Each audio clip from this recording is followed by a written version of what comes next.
যে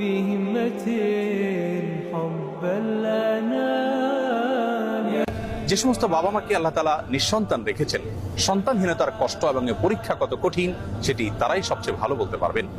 আজ আমরা কোরআন এবং হাদিস থেকে এমন 5টি আমলের কথা শেয়ার করতে চাই যে আমলগুলোর মাধ্যমে আমরা শুধুমাত্র সন্তানই নয় বরং নেক সন্তান লাভ করব ইনশাআল্লাহ বিইذনিল্লাহ।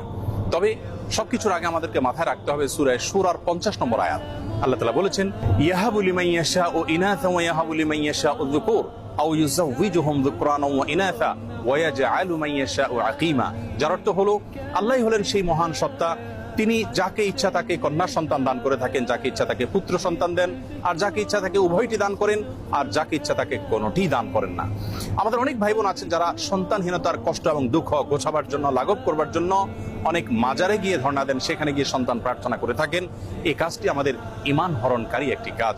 আরো অনেক কাজ করে থাকেন অনেকেই, যে কাজগুলো আসলে আমাদের ঈমানের সঙ্গে সঙ্গতিপূর্ণ নয়। এই জন্য সর্বপ্রথম মাথায় রাখতে হবে যে সন্তানহীনতার কষ্ট এবং দুঃখ এটি গোছাবার জন্য, সন্তান লাভের জন্য, অনেক সন্তানের জন্য শুধুমাত্র আল্লাহ তাআলার কাছে আমাদেরকে প্রার্থনা করতে হবে।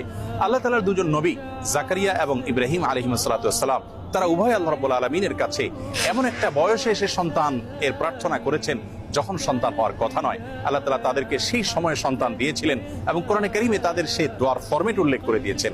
আমরা যদি সেই ফরম্যাটের দোয়া আল্লাহ তাআলার কাছে অনবরত পেশ করতে থাকি, নিবেদন করতে থাকি, ইনশাআল্লাহ সন্তানহীনতার কষ্ট এবং দুঃখ আমাদেরও দূর হবে এবং নেক সন্তান আমরা লাভ করতে পারবো ইনশাআল্লাহ বিইذনিল্লাহ।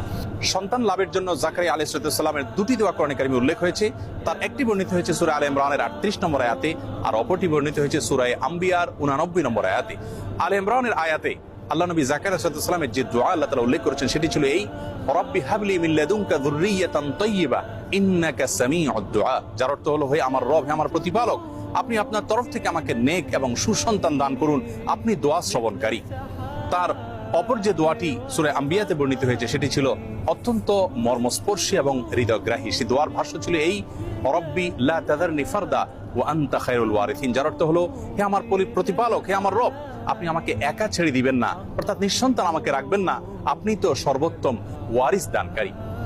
আল্লাহ নবী ইব্রাহিম আলাইহিস সালাম আল্লাহর কাছে সন্তান চেয়ে যে দোয়া করেছেন কোরআনে কারীমে, সেটি আল্লাহ তাআলা উল্লেখ করেছেন ছোট্ট একটি দোয়া সূরা সাফফাতের 100 নম্বর আয়াতে দোয়াটি বর্ণিত হয়েছে। সে দোয়ার ভাষ্য ছিল এই, রব্বি হাবলি মিনাস সলিহিন। যার অর্থ হলো, হে আল্লাহ, আপনি আমাকে নেক সন্তান দান করুন।